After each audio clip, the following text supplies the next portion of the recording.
The Dai family house of unique stink in Taipei, Taiwan, has cultivated a following among the aficionados of stinky tofu. And Rongzhu for the New York Times. Taipei, Taiwan, in a small, unassuming building below the growing skyline of Taipei's Xinyi district, Wu Hsu Piying has built a shrine to stink, attracting the faithful from far and wide. Since 1989, Dai family house of unique stink has cultivated a following among the aficionados of one of Taiwan's most prevalent, and most pungent, snacks, stinky tofu. "We're happy," Ms. Wu said, sitting on a low stool at her restaurant. "We give people healthy, natural food, and it's super cheap. Menu items range from 50 cents to $3. I don't need to make a lot of money." Wu Hsu Piying, the owner of Dais, has spent 30 years creatively pushing the boundaries of stinky tofu. And Rongzhu for the New York Times. A fermented bean curd that came via immigrants from mainland China, stinky tofu has long been a staple in Taiwan. A versatile food, it can be fried, steamed or cooked in soup, all of which are on the menu at Dais. Ms. Wu also pioneered cold stinky tofu, which is served covered with crispy flakes of seaweed-flavored batter. The edges of the tofu slab are bluish-gray. Across Taiwan, deep-fried stinky tofu is commonly sold at stalls in night markets, where its odor carries for long distances. Describing that odor is a matter of contention. As with eaters of smellier cheeses, proponents of stinky tofu tend to use the term chew, or stinky, in a positive context. Those who detest the dish might compare it to smelly socks or even to rotting garbage. Then again, so might those who enjoy it. The store's logo is stamped on every slab of tofu. And Rongzhu for the New York Times. Lovers and haters tend to agree on one thing: stinky tofu is a much less intense experience for the palate than it is for the nose. One exception is the stinkiest tofu available at Dais, aptly named stink paste. Fermented at a low temperature over 2 years in a vegetable and medicinal herb-based brine, this tofu decomposes and attains a creamy texture and gray hue. If stench were spiciness, it would be a habanero plus, making its presence felt long after swallowing. Previously an artist, Ms. Wu, 70, has spent the last 30 years creatively pushing the boundaries of the stinky tofu realm. She no longer works every day. Her son and daughter-in-law help run the shop when SHES resting or traveling, but she still oversees operations. She has the air of a master at the top of her game.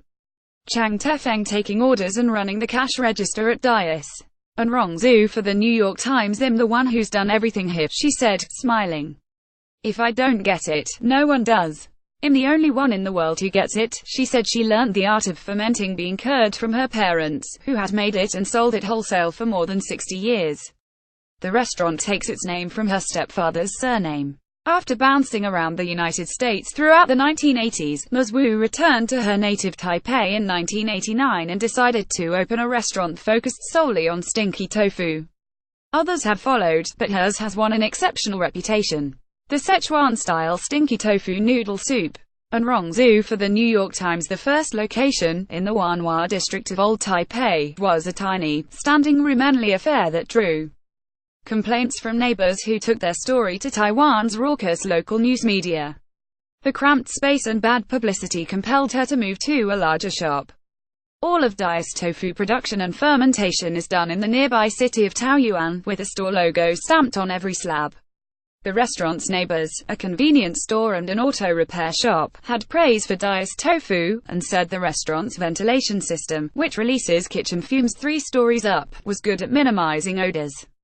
When on duty, Ms. Wu takes orders and chats extensively with guests, while Chang Tefeng, her 74-year-old partner, operates the cash register. Patrons at lunch. And Rongzhu for the New York Times. Working on her tofu noodle soup with metal chopsticks, one customer, Lin Yun, said she trusted Ms. Wu's creations more than any others in Taipei. "The flavor of the stinky tofu here is truly different. It's really delicious," Ms. Lin said. Pointing at a chunk of cold stinky tofu, she praised its probiotic properties. "Some doctors will tell you that if you're having gastrointestinal problems, you just need to eat this for 3 days straight." A framed calligraphic ode to stinky tofu's health benefits hung on the wall above Ms. Lin, praising the dish's ability to clear the lungs, cure constipation and increase the flow of qi, the vital life force of traditional Chinese medicine. The cold stinky tofu is a specialty of Dais. And Rongzhu for the New York Times. Some customers, however, are simply in it for the flavor. Paul Shao, dining with two friends who had joined him from across town, has been a regular at Dias for more than 7 years. I love to eat it, he said. Whether it's healthy or not is irrelevant to me. Steamed stinky tofu was one of his favorites, he said. It's a simple, satisfying dish, a block of Dias signature tofu topped with enoki and shiitake mushrooms and sprinkled with green onion, sitting in a shallow bowl of umami-rich broth and edamame. Some stinky tofu in Taiwan uses brine containing seafood or pork, while some vendors have been found to use chemicals as a shortcut to obtaining the funky odor. All of the dishes at Dias are plant-based, Ms. Wu said, which helps to draw vegetarians as well as vegans. Not everyone who enters the House of Unique Stink enjoys the experience, she said. Whether customers love it or hate it, Ms. Wu doesn't seem bothered.